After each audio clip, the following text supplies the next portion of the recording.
Hello, I'm Oscar Mendoza, current grad student at the University of Oklahoma. And this is a video on an interview that I had with a police officer recently in the South Florida region. The officer, we're gonna have him be anonymous for the purposes of the interview.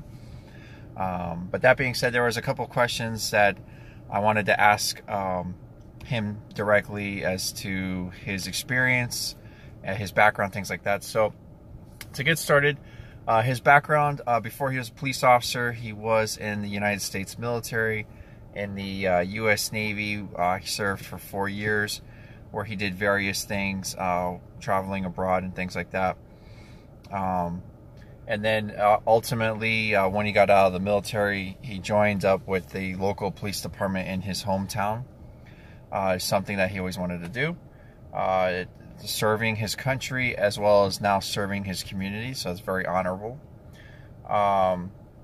He works for a police department in South Florida, so I'd say it's an agency under 300 people, which is typical size of police department in South Florida. His responsibilities is a road patrol officer, and what that entails is responding to 911 calls for service. He is assigned a certain area that he patrols during his shift, as well as backing up other officers and things like that. A lot of community policing involved, reaching out to the public, answering any questions. Basically, it was explained to me that in his department, police officers kind of handle everything. And that's pretty much true in a lot of ways. Police officers are in schools. They teach kids about drugs and bullying.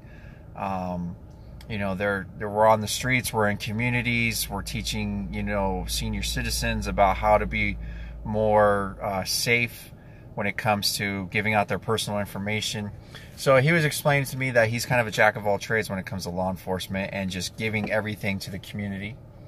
And that's one of the positives about his job, is that he's able to help in ways that he never thought he would be called upon to do. This job is certainly transformed over the years, where we, I'm also law enforcement, but he was saying is that, back long ago when law enforcement was still in the early stages of existence, it was just kind of basic, someone committed a crime, you arrested them, and that was it. Now it's so much more than that. We do so much more, and that's what he was explaining to me in his own agency, is that the job is constantly changing, but for the better. And some of the negative things about the job, though, is sometimes the lack of support from the community. But he says his community is actually pretty good about that. But I guess in what he was referring to, though, is like community as a society as a whole.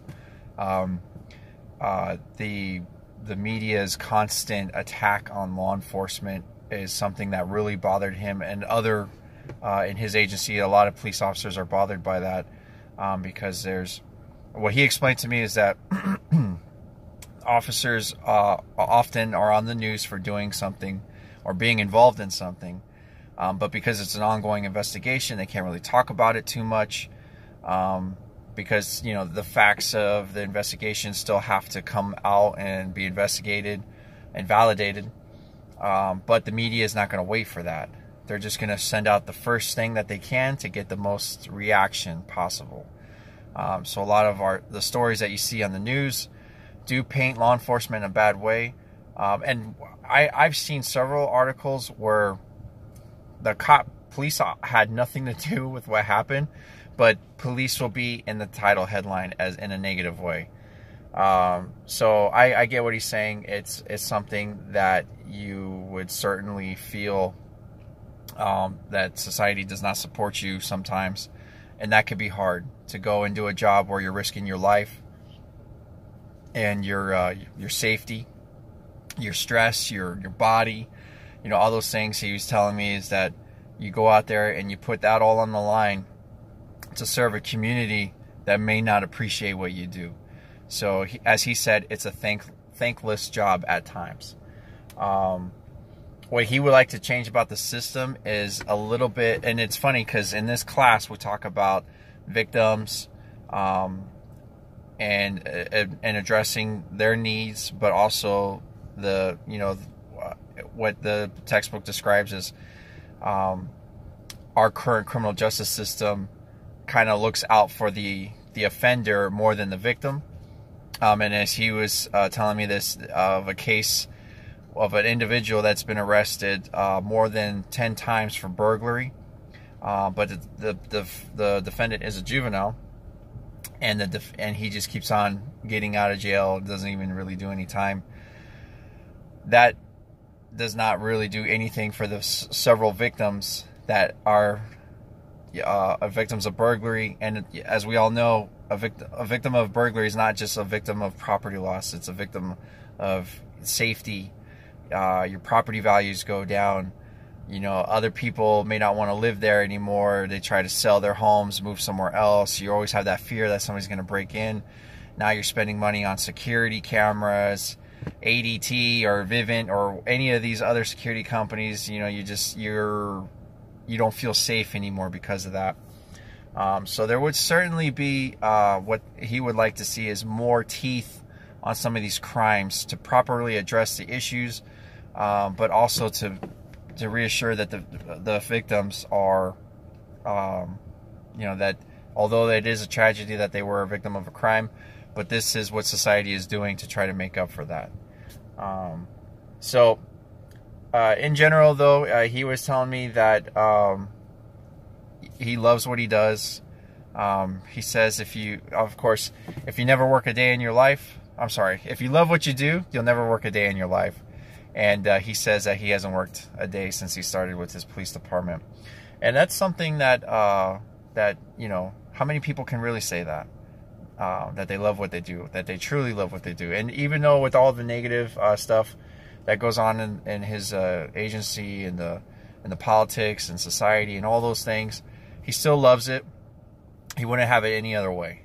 And that is a career and a profession worth looking into. So what motivates him is going out there and doing the best that he can to serve the public.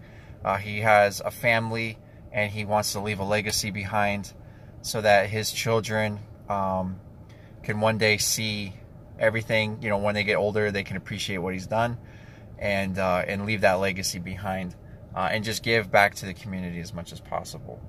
And then what frustrates him is that sometimes he's not able to do what he feels will properly address certain issues. He's not able to do that either because of department issues or the current laws, or just in general of his position of where he's at in his police department.